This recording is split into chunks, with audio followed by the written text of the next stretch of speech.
Hi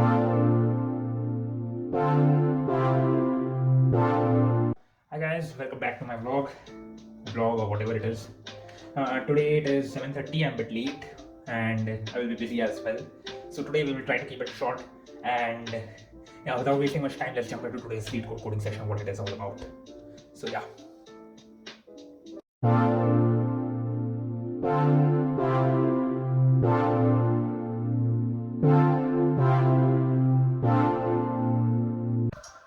Yeah, hi guys. So I'm back from my coding session.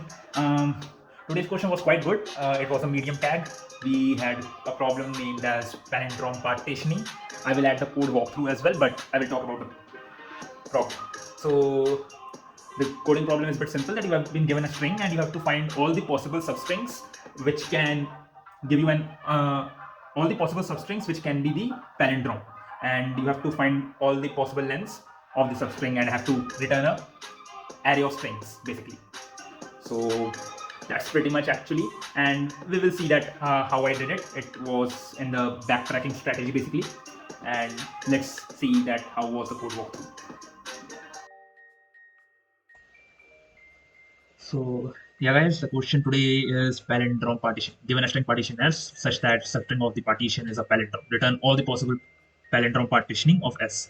So the only idea which I got after reading this question, the constraints say that the length of string is 16. So basically we can generate all the combination and we can check every possibility whether it is a palindrome or not. So we will generate every substring and check whether it is a palindrome or not. So we can do depth first search, but since we need to check every combination, we will do a hit and try whether it is a solution or not. If it is possible, then move ahead in that direction. If it is not possible, then we have to ignore it. So we will basically backtrack on that particular location as well, point as well. Actually. So moving forward, if you see my code, currently I'm writing the bool is palindrome, a logic to check if the string is a palindrome or not.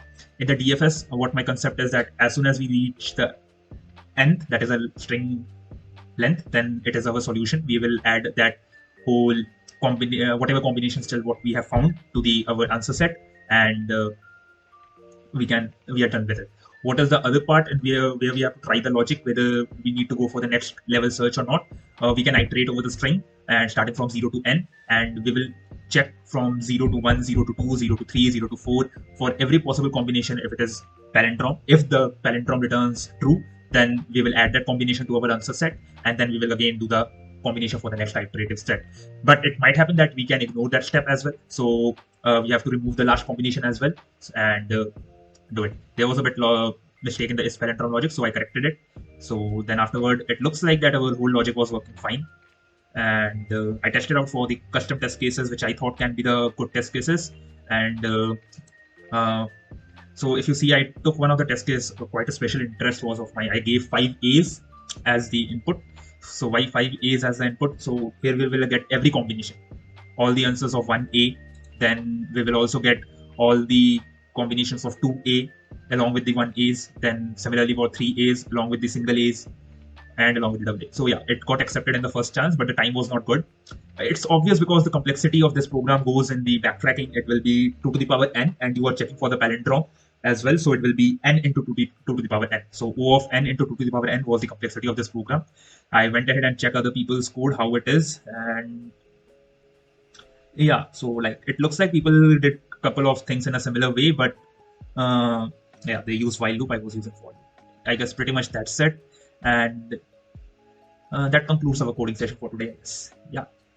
Hi guys. So talking more today, we will keep the video short, and in the coming videos, I will attach the more detailed coding walkthrough, and we will cover the different areas of the thing which I want to explore. I will learn and I will try to teach, or more not like teach, but to discuss, because I'm also in the learning phase of these things.